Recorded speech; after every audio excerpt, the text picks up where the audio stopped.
Hey everyone, thanks for joining us online and here with our live audience. I'm Megan Donnelly from AbelCine. I'm out of the Chicago office, if we have any Chicago people here.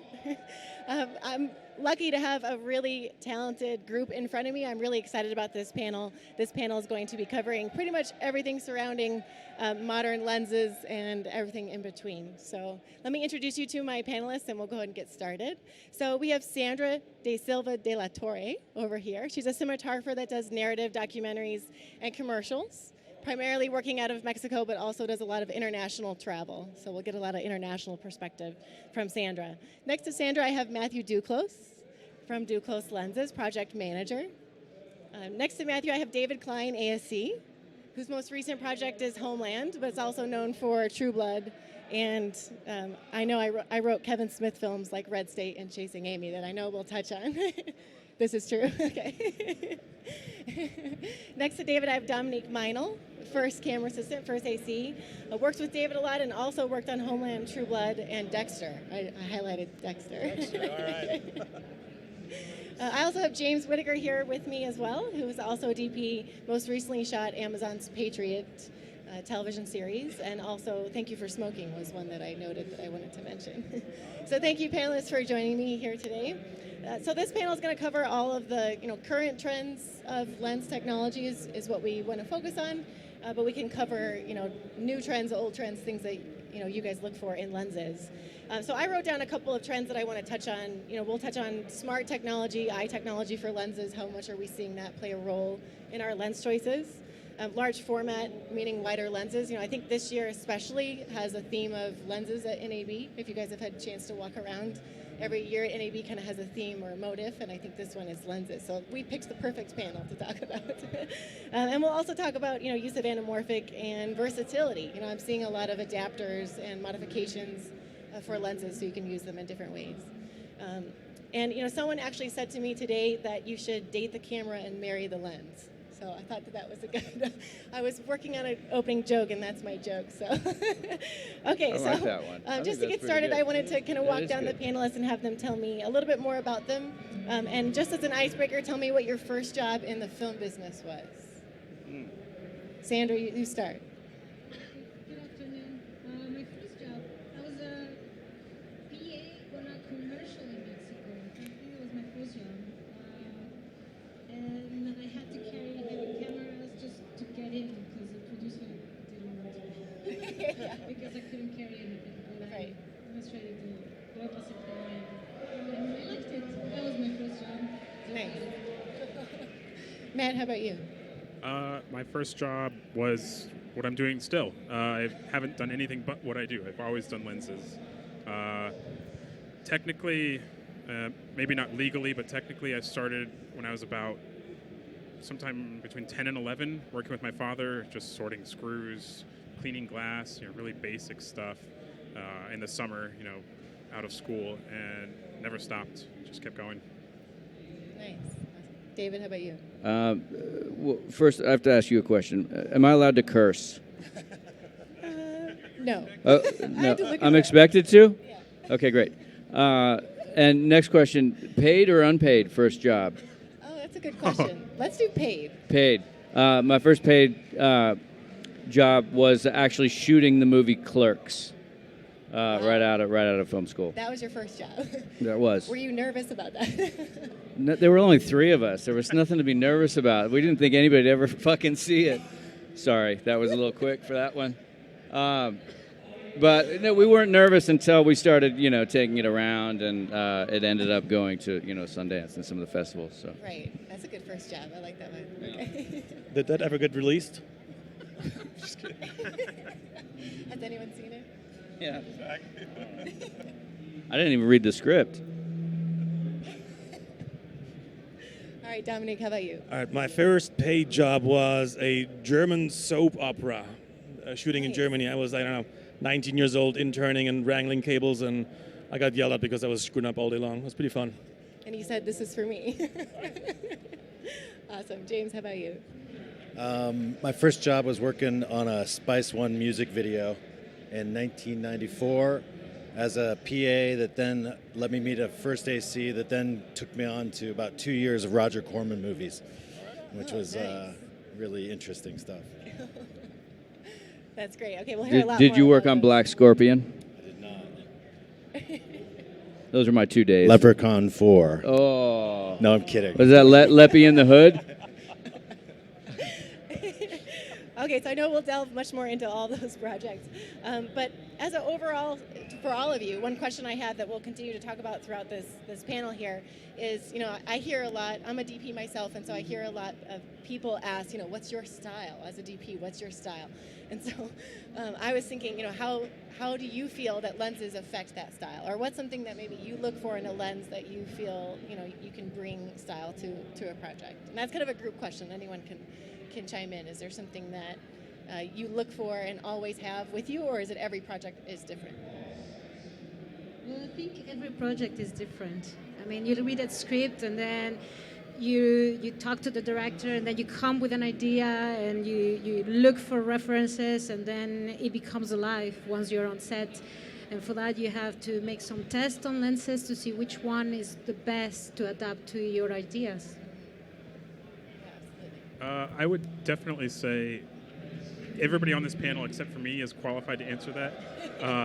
Well, I have other questions for you because you evaluate lenses as well. Yeah, I would say I probably see more lenses than anyone, but I have so much respect for the title of cinematographer.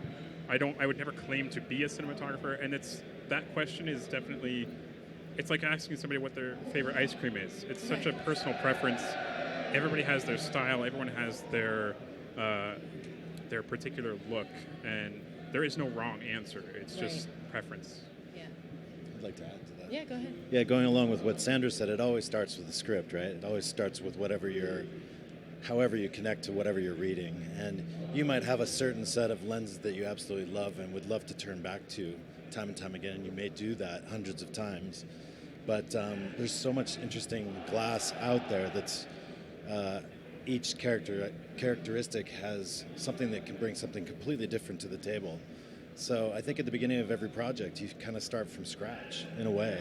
You don't go in with preconceived notions of, okay, I'm going to shoot on these particular set of lenses, except for example, when you're debating whether or not spherical or anamorphic, or if you're debating whether or not it needs to be widescreen or Super 35 or 16 by 9, or you're getting some sort of spec from a studio, that can be a starting point as well.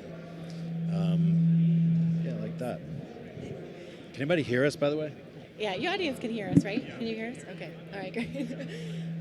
Definitely just to add to that, I was thinking before the panel, it's like sticking with the first emotion that you have about a script is something that I've tried to do, because as you go through production, it gets crazier and crazier, right? So all of you I know have worked on TV and features, so I'm sure the pace is very different of that. So, sticking with that initial thought of these were the lenses that we wanted to go with.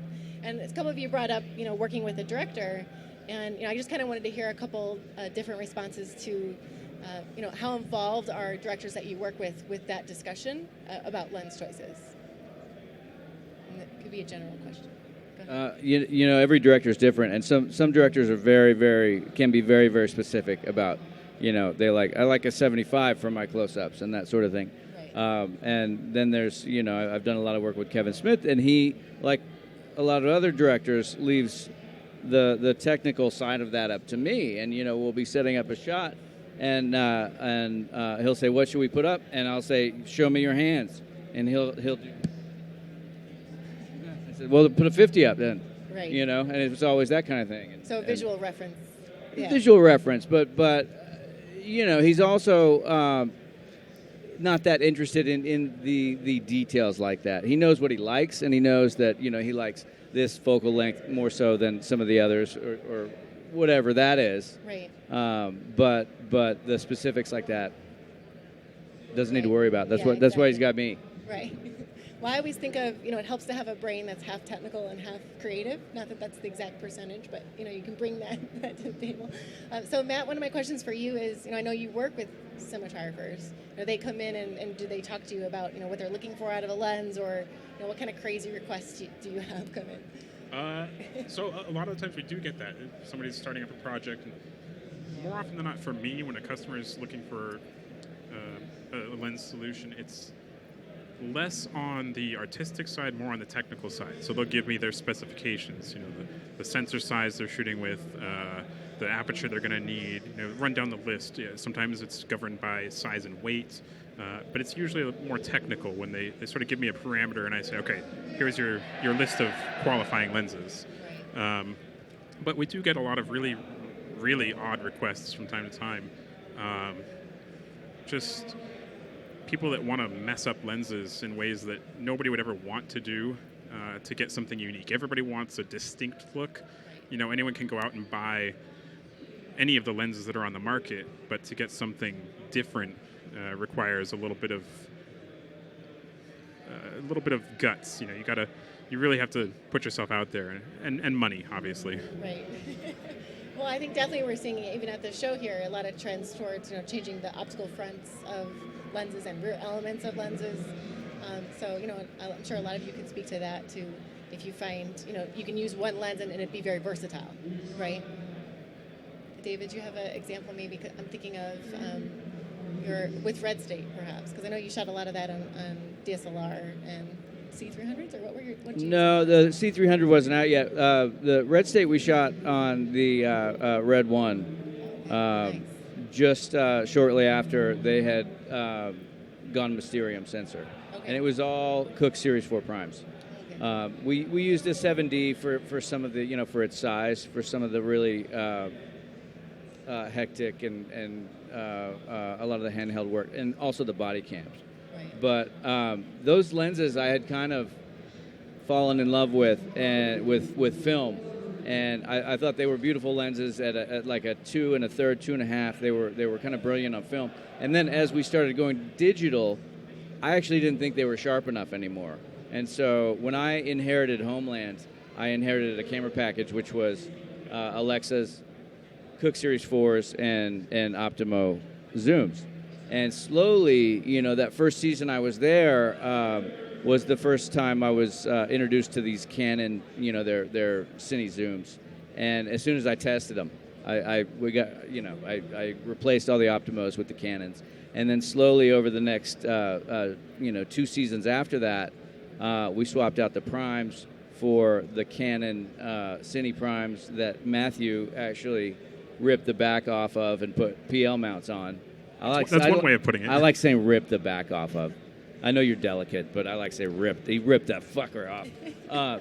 And then also, because there aren't enough focal lengths, and we also have 2 units and whatnot, we ended up with a combination of the Canon primes, the Canon zooms, and a set of master primes. So that's kind of our combo. And to your question earlier about your style or whatever, it was the evolving style of Homeland and what I thought it should be. It's kind of this. It wants to be a gritty kind of natural look, and so I kind of started going sharper and sharper with the glass. Right. Because and Dom loves this, that I'm always trying to be as wide open as possible, but also what's inside of that very narrow depth of field, I'm trying to get as sharp as possible. Right. So it's kind of a fine line. I like that you also mix glass too, right? It sounds like you mix. Yeah, that's the combo we found that initially we would shoot a scene all on, we'd be very specific, and it would be either all the studio zooms or all the handheld zooms or all Canon primes or all Cooke or whatever. And then as we found this happy family with the master primes and everything, we figured out that we could kind of mix them all day long. Right. I try to stay within the same stop for a scene. So if you're using zooms, that kind of forces your hand as to where to be iris-wise. But Right. We mix them all day long. Now, Dominik, I have a question for you, since we're talking about lenses at wide open here. All right. So when all that process is happening and David is evaluating lenses, can you just talk through maybe how you're involved as an AC? Well, the only time I get to choose a lens is at the prep, when I realize this is no good and this one is better. Right. But besides that, it's not, for me, it's not really choosing a lens. That's all kind of predetermined. For me, it's helping and talking to him about choosing depth of field or lack of. Right. And I'm not saying, I have to always ask for more stop in order to get something in focus, because we do shoot a lot of wide open. We shoot a lot of T2s on primes, and then, wide open on zooms. But it's great to have, a teammate you can actually talk to about artistic depth of field. Sometimes, believe it or not, I sometimes suggest, hey, let's add more ND on other shots to get a little less depth of field in there. And then sometimes, of course, I say, hey, dude, I can't pull this off. Let's just give it another stop or so, But I think it's a great collaboration, It's teamwork. Yeah, absolutely. I think that's why I'm great to have you here because, the Cinematographer has this team, right, with them. That's camera crew, that's, people like Matt Duclos at, shops they can go and talk to. So, that's a great element to have. So one of the things I also wanted to talk about is, the trend towards vintage glass. So David, you mentioned this actually a little bit. You touched on the switch from Super 35, film to digital, to higher resolution. So, I know this is a big question, but those of you who've shot film, I think most of you have shot film. How has that changed how you look at lenses? James, what do you think about that one?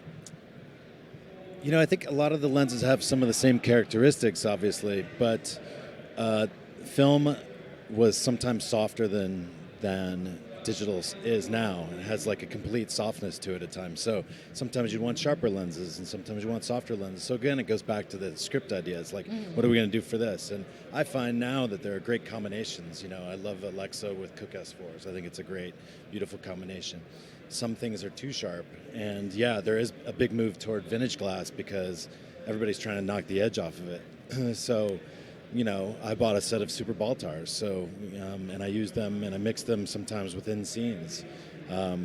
If something seems too sharp, even though they're completely different characteristic glass, at times I will, in the middle of a scene, actually we might be able to look at something in a little while here.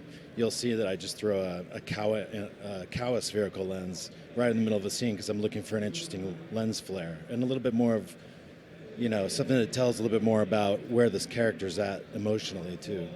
So, but sometimes soft, sometimes sharp. Again, it's all about the project.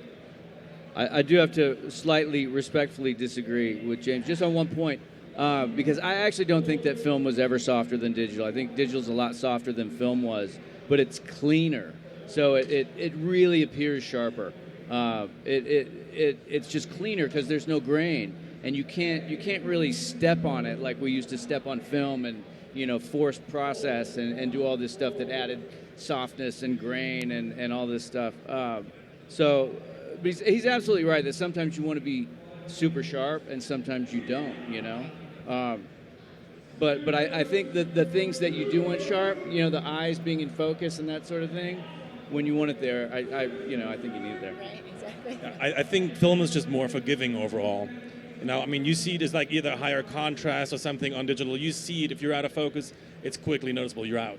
Film, you had a bit more leeway, but it doesn't make your overall image softer. I think when we transitioned on True Blood from 35 to digital, we tested film, we tested 35 in a red and Alexa and all kind of stuff, and we projected it with not knowing what we're actually looking at, and so we all made notes. I think this is film, I think this is the red. Nice. And we were I was quite thrown off. I always thought, oh yeah, the sharpest one has got to be the red, or that was always wrong. It's always film, it's the sharper one. Well, and what we were doing during those tests is actually, I'm sure some of you have listened to Sonny Behar talk here at NAB, is he was actually adding grain to the red and the Alexa. And once he did that, the only way that you could tell the difference between film and these digital formats was that after adding the grain to the digital, you could see how much softer it was than the film. You took away this the cleanliness of it. You took away that I guess, apparent sharpness. Right. Yeah, Matt, I wanted to see what you had a thought on that as well, because I know obviously a lot of your clients are looking for vintage glass. I would say that's where I am most qualified on this panel. So when we started our independent company, was right when the DSLR revolution and the Red One and everything sort of exploded, and all of a sudden there was this surplus of cameras and everybody was looking for lenses and everybody wanted to take the edge off a little bit. And vintage lenses were by far the most popular way to go. It was this massive, if somebody told me 20 years ago that a set of Zeiss Super Speeds were going to be $70,000, I would have laughed. And Right. now it's just been insane to see the resurgence of vintage glass and glass that we never thought would be used in modern cinema.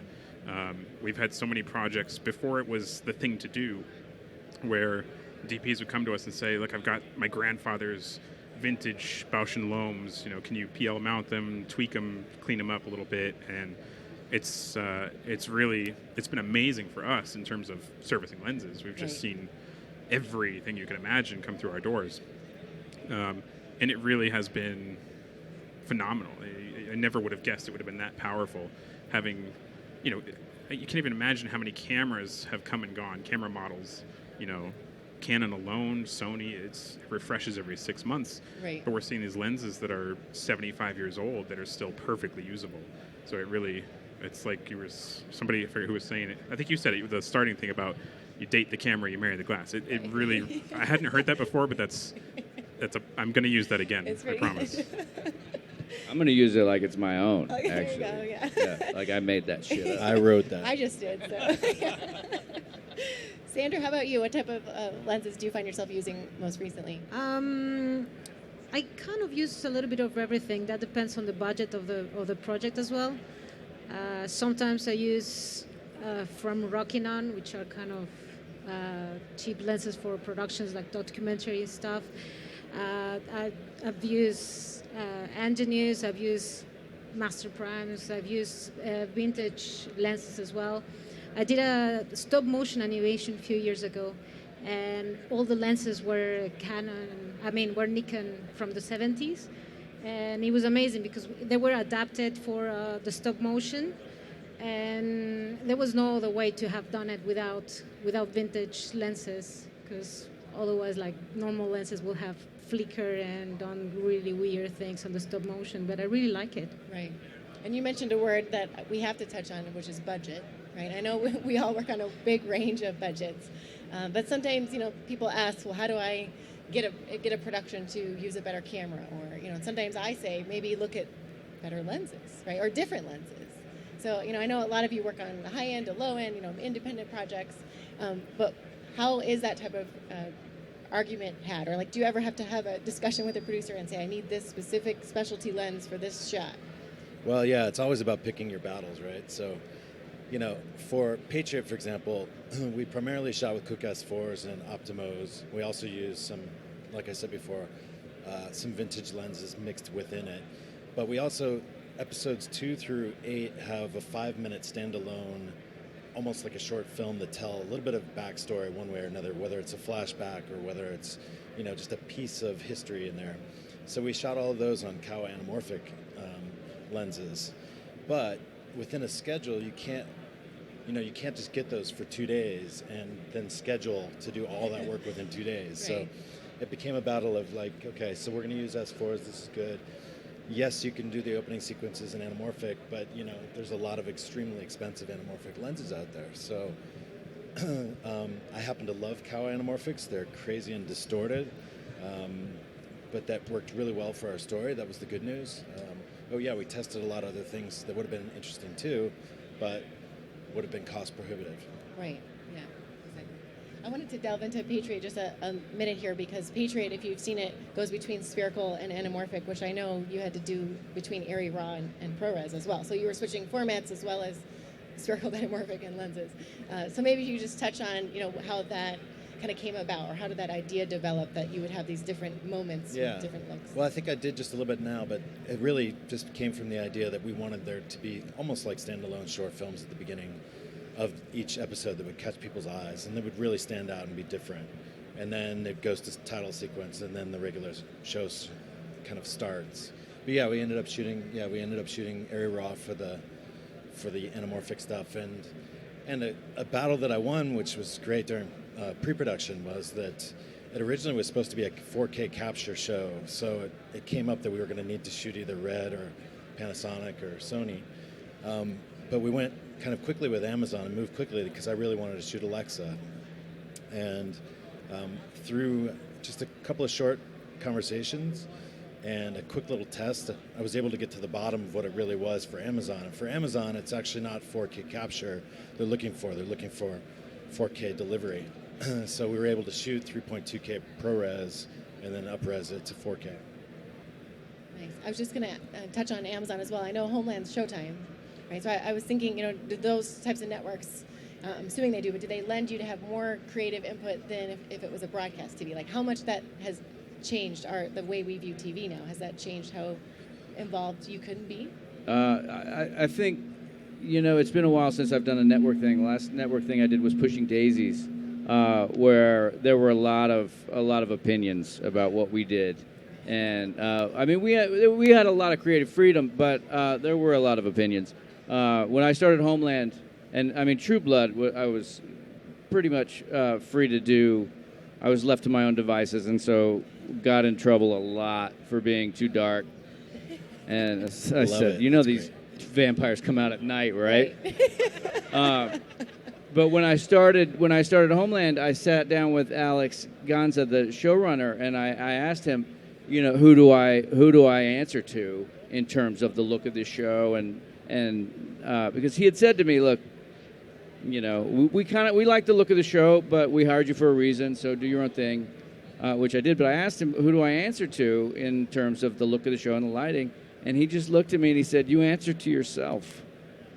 So it was fucking terrifying. Yeah. I was like, it's up to me? Yeah. But no, it's amazing. It's all the creative freedom that I would want. And I still, every once in a while, get in trouble for being a little too dark. But I'll take it. I'll take it over the opposite. Right. That's one thing that digital's been kind of nice. I shot a movie called The Cooler a long time ago with Bill Macy and Alec Baldwin in Reno, and we projected film in an old theater in Lake Tahoe. So we had to drive like an hour to get to this theater to watch dailies on the second night. But the projector bulb was super old, and it was dark as hell. And I almost lost my job that day. Like literally almost lost my job that day. Digital, you see it right there. That's for sure.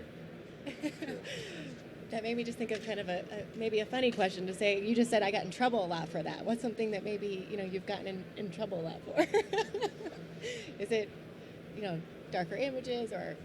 For me, well, I'll tell you a funny story about that. I was always getting in trouble for being too dark on True Blood, and so it was always from Greg Feinberg, executive producer, who was trying to get my back. He was trying to protect me from anybody who would like try and get rid of me, because we had a really good working relationship. But it was the beginning of season 7 or something. I don't know. It was towards the end, and there was a scene where these two vampires were having sex inside a shipping container at night with no lights on.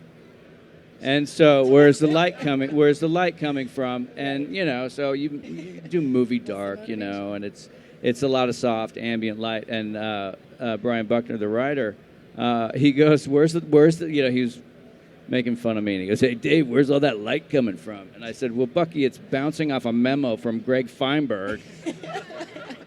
So, at a certain point, it's your job. Right. You just gotta do what the boss wants sometimes. Right, exactly. Now imagine pulling focus on shit you can't even see. Right. That's awesome. Was that sharp? Sure. But doing dark is a lot more difficult and time consuming than doing bright. Bright is kind of like we just turn a camera on in here. Yeah. But to do it dark, you got to sculpt it, and it takes a little more time and effort. Yeah. I was reading some quotes this morning, and I know one of them said cinematographers are like psychiatrists, and they're trying to talk the audience through dark. I thought that was really cool, because it's like we're starting out with darkness and we're illuminating it. So I thought that was kind of neat. I wanted to touch on a little bit about what else you add, maybe lenses, accessories, or filtration. Are there things that you find yourself a lot adding to lenses with digital sensors, or do you like to shoot things clean? For us, I think it's actually what we're removing these days. A lot of the stuff we're doing is removing coatings. Right. That's become really popular. And it sort of goes into the whole vintage look. Everyone's assuming that you remove the coating, you get a vintage lens, which sometimes is the case, sometimes is not. You can polish the coatings off an element here or there. A lot of the manufacturers now offer interchangeable front elements where just the fronts are polished or lack the anti-reflective coatings. and you may or may not actually get a usable result. And that's something that's been really interesting to us over the past couple of years, is sort of playing with different lenses and finding which surfaces on which elements you need to polish to get the result that someone wants. And it's all trial and error, but in that case, it's very much the opposite of adding, it's removing. What can we take away from the lens and the image? Right. I was just at the Ingenue booth too, and I know they also have rear elements that the user can change. So it's very, very easy to do yourself, to add different flares. So it's something you guys should check out.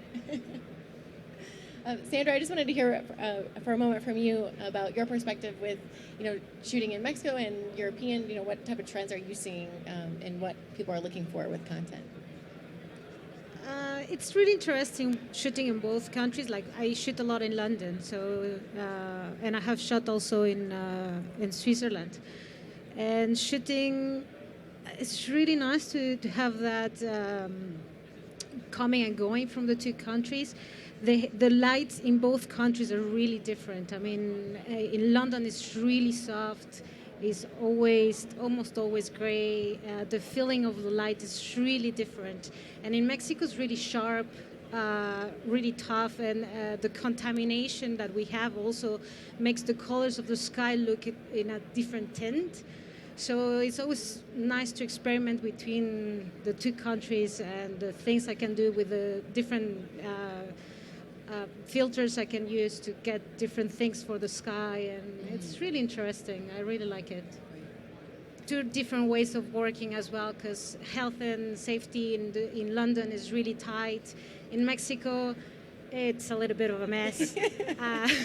So in Mexico, I can do whatever I want, no matter what, being careful, of course.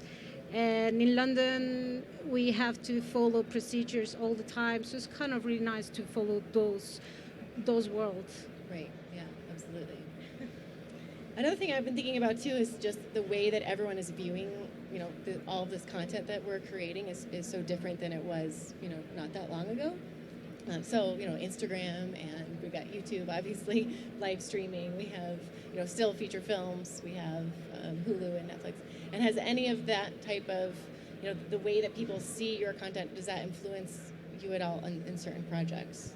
Knowing that people are going to be watching it on a small device, or is that just something that you can't think about? Yeah, I don't think you can shoot for that. Yeah. Like, I think it's impossible to shoot for that. I mean, obviously, if you're doing a large screen or something like that, but really it's the same process.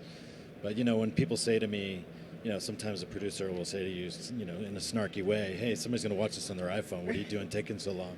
It just crushes me, because it can't change our process. It can't change how we feel about things. How we work. You can't. You're absolutely right. You can't like adjust what you do, based on the fact that somebody's going to watch it on their iPod Mini. Remember those? But I mean, the one difference I've found though between TV and say movies is just because that it's going to be either a big screen or a flat screen on somebody's wall is you end up doing a lot more close-ups in TV, because when you're doing a medium shot and it's on the big screen, that's just as good as doing a close-up. Right. But on the smaller screen, end up doing a lot more close-ups. Yeah, that's a good point. Well, myself, I don't think about it. I mean, it's just a different. I mean, the things to light and everything, the framing, it's the same. Doesn't matter which medium you're watching it. Absolutely. You can't really think about it as in where's the audience watching this footage, I can't just, I'm not going to pull focus on this because it looks sharp on an iPad anyways. What's the point? Right. You gotta do your best no matter what. Shoot for the highest deliverable. Yeah, exactly. Absolutely. Okay, one thing I was also thinking about is, a lot of us shoot in RAW or in log as much as we can, right, depending on the format that you're shooting. So I know, some of you probably introduce LUTs into your workflows. So, does that play a part in when you're looking at different lenses, especially if you're using mixed lenses on a job? Are you creating, different looks based on these different lenses? Is that an element to consider? Or is that too broad of a question? You go. I'll go. I try to, I've tried to keep my my personal workflow the same from when we switched, when we went from film to digital. So I don't use LUTs for the most part. because I treat it like film, and there's still a dailies colorist. Right. You know, so I tell the directors that what they're looking at on the screen is it's for framing and for judging performances. But tomorrow you'll get your dailies, and that's what it's supposed to look like. Having said that, when Dom and I were on the show 6, we were using Sonny Behar's live grain, and so we had like 3 or 4 different grains that had to get embedded into the dailies. So we used LUTs on that just so we knew which was which, and so Right. the dailies colorists knew which look to apply and which grain to apply. Right.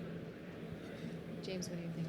I was just going to say, I admire that you work that way, like in film sort of style in a way, but I can't do it for whatever reason. I have to have a DIT on set with me, and we use LUTs, and we develop LUTs from the beginning of the show. Sometimes I'll shoot a test, go to a post house where I'm going to do the final work with the colorist to find a good LUT to use on set and in camera. Other times we'll create LUTs from scratch on set with my DIT, and we'll typically develop a show LUT so that you're not bouncing around too much, and it keeps things consistent and even and easy. But at times, we'll use a different LUT for a flashback or a different look altogether. In Patriot, for example, we had a lot of America and then a lot of Europe, and I went completely different in the look for Europe than in the look for America. It was sort of a heightened reality kind of thing, where Europe had sort of more of a warm and slightly green cast to it, and the U.S. and Milwaukee was a little bit browner. DC was a little bit cooler. These are normal things that we do, and for our story, which is slightly could be confusing if you're not led a couple ways with some cinematography to help your eye and your memory and your mind follow the trace patterns. I think if we had done everything in one note, it could have been more confusing for the viewers.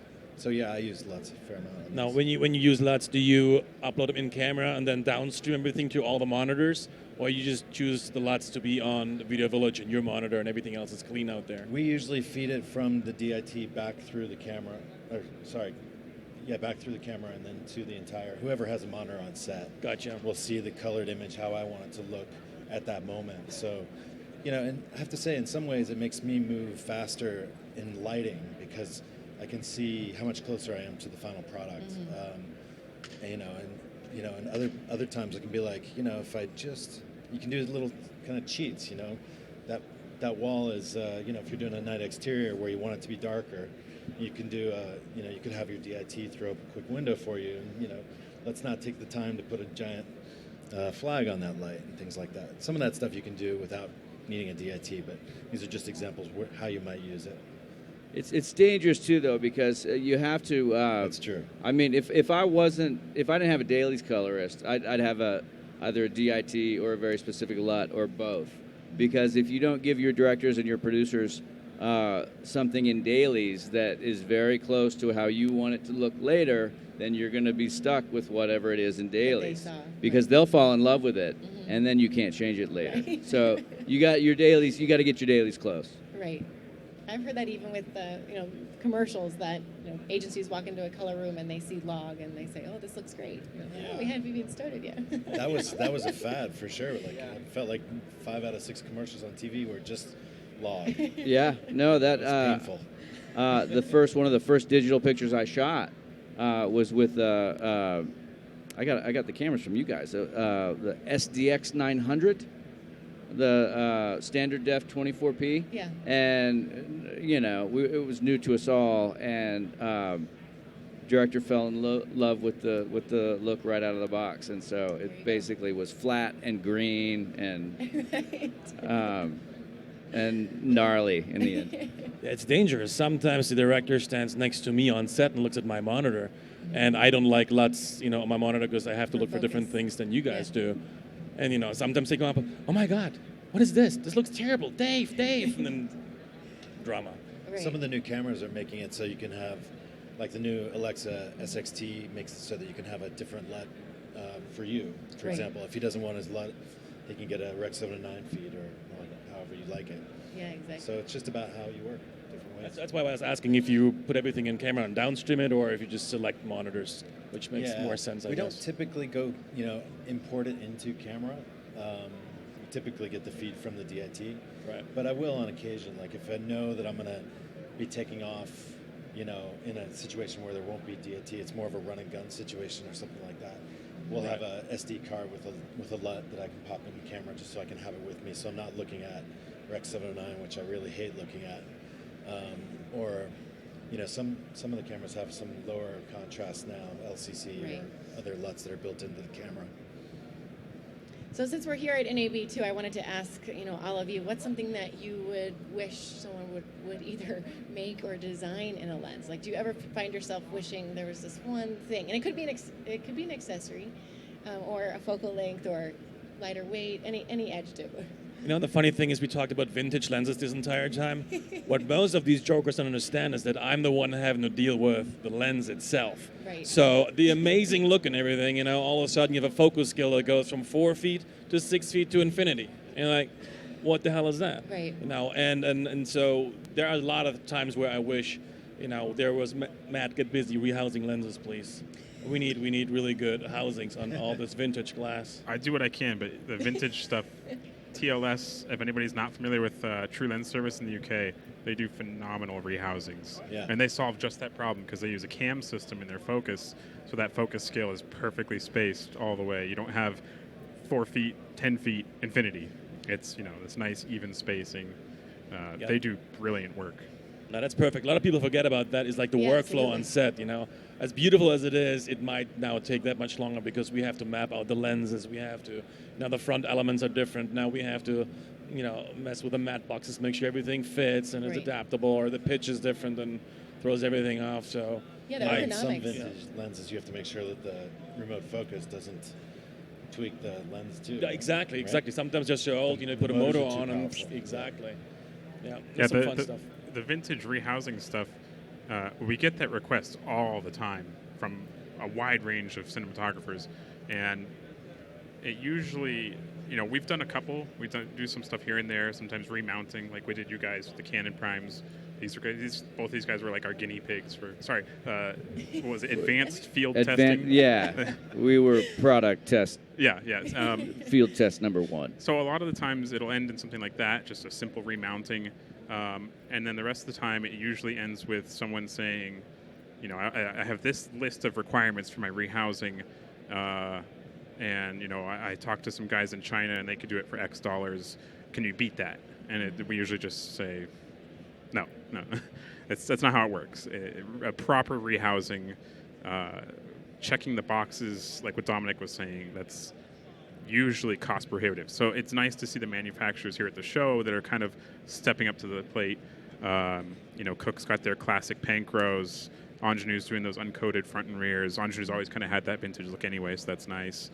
But Cook, I think, is really kind of nailing that. Leica has their Talias, which they're not calling vintage, but they've sort of alluded that they took the edge off a little bit. So it's nice to see them acknowledging it, but it's also important to keep in mind there's a really, really fine line between vintage lenses and poorly designed lenses. It's something that a lot of people don't consider. Right, absolutely. So to Dom's point, checking out the actual mechanics and ergonomics, right, have to go into the decision as well. And sometimes it's just sheer size. You have a shot on a Steadicam or on a Movi, or when we use the ME20, a tiny little camera that Canon makes, which is spectacular, and they put these big ass lenses on there. What's the point? It's like. Sandra, how about you? Is there something you'd be looking for to add to your tools of choices? Well, I always struggle with, I'm my camera operator, I camera operator on my stuff, and I usually struggle with everything fits too big on me. Like if I try a easy rig or whatever helmet I put on for holding the camera is always big on me. So I'm tiny, so something that fits. That's a good one. I want to see in lenses. Lenses. Faster, smaller, lighter. Yeah, usually, because I do quite a lot of things independently. Sometimes, especially documentaries, I usually sometimes don't use any light. So I always struggle with production and budget Right. because I really want fast lenses, because that's the only thing that saves the day on a no-light shoot. So that's something I really look for all the time. Usually as well, when I'm working in the documentaries, every time what ends up happening is usually I use DSLR cameras. So I ended up borrowing different adapters and borrowing different lenses from different, variety, the Canon, Nikon, wherever I can, Rokinon, wherever I can have my hands on. And usually I have to have them fast to be able to work with them. And so I just do a mesh lens. I mean, I mixed up everything, and it looks good at the end. Right, that's good. I think the other big thing I would want to see coming from the service and design side of things, not so much on the usability, and Dominik may disagree very heavily, is larger format, which when you go larger format, you're usually getting a shallower depth of field, makes your life more difficult. Dude, it can't get worse than what we're doing right now, so it's all good. Bring it. So that's the next big thing. I think that's going to be the biggest trend that we're going to see here, or that we have seen here and in the future. Lenses are all bound by physics. It's the last sort of analog component of our entire world in cinema. There's no such thing as a digital lens. It's always going to be an analog, and it's all bound by physics. You can't make the lenses faster. We're really sort of already capped the limit on sharpness. You can't really go any sharper. I think the next big step that the lens manufacturers are going to pursue, and the camera manufacturers, is size. I think image circle is going to continue to increase. Right. Alexa 65 is a perfect example. I'm actually really surprised that Canon and Sony and whoever else don't have more full-frame cinema cameras this year. I think we'll keep seeing that trend develop, though, definitely. Yeah. Well, we're getting close to the end here. Before we do a little bit of question 8, I know it's a cliche question, but with all of your experience, I have to ask you to say maybe one piece of advice for our audience about, if they wanted to get into the business or being a DP or an AC, and also Matt, your experience. What's some piece of advice that you could give the audience? Oh, me? Yeah, I'm going to ask everybody, but you can go first. I guess the number one piece of advice I always give to people, which is extremely generic, is never stop learning. Don't ever assume that you're an expert. Just always be a sponge. That's a good one. Always take as much information as you can from guys like this, guys and girls, absolutely, and just keep doing what you're doing. Absolutely. Anyone else? My advice to people who want to get into the film industry or TV industry is always don't do it. I knew you were going to say that. that. Hours are way too long. No, I mean I'm joking, but the hours are really fucking long. No, but along like what Matthew said, it's you can't ever stop learning, and you can actually never give up, because it can take a really long time to get where you want to be. I mean, when I first moved to Los Angeles, I'd been working in the business for about, I want to say, 7 or 8 years. And I gave myself, when I got there, I gave myself a 10-year plan, where if I wasn't where I wanted to be after 10 years, I could do something else. But until that point, I had to keep going. And I think I was just shy of 10 years when I was okay. Tom, how about you? Don't be afraid. I mean, you have to make mistakes. That's where you learn. And the funny thing is what you just said with the medium, large format lenses. Hey, man, you cannot get more out of focus, because at one point, even though you physically can get less depth of field, I think it's not going to stick, because how little is acceptable. At one point, if you don't have eyebrows or eyelashes anymore, they're not going to so at one point they will not decrease the depth of field to the point where, what is this? If almost 90% is out of focus, then what's the point? So don't be afraid of large format. Don't be afraid of shooting open gate. Don't be afraid to just do as good as you can, and if you mess up, well, you learn. Right, Move absolutely. on. Don't be afraid, man. Accept it as a challenge. Yeah, exactly. Yeah. I think every day you probably feel that way, right? Every day is a challenge. Just waking up sometimes is a challenge. James, how about you? I like what he said. No, I'm asked by young filmmakers and cinematographers all the time how to get into this, and I think it's really I'm conflicted about it now because I was told by a super incredible cinematographer, Harris Savitas, one time on the back of a camera truck. I was cleaning filters for him when I was 25 or something like that, and he said, "What do you want to do?" And I said, "I want to do what you're doing." And he said, "Well, quit doing what you're doing and buy a Bolex and then convince all of your friends to be directors." And so, and then, the other part of that is that, I think film school is a big deal. I think, you constantly hear about, relationships that are made in film school. So I think between those two things, the common theme there is that, you need to create a community for yourself to constantly be working and finding people to inspire you and that you can inspire yourself. Right, yeah, absolutely. Sandra, what do you think? Well, I think that to be a cinematographer, you have to always, first of all, never lose the passion of what you do. And then second, just wake up every day as if it was the first time you see the world. Because that way you get inspired and that way you try to do new things and evolve on your work. That's the thing you have to do. Absolutely. Thank you. Thank you to my panelists for joining us, and thank you to our live audience here. If the live audience wants to stick around, we're going to show reels in a minute as well, and we can do some Q&A. Thank you. Thank you. Thank you, guys.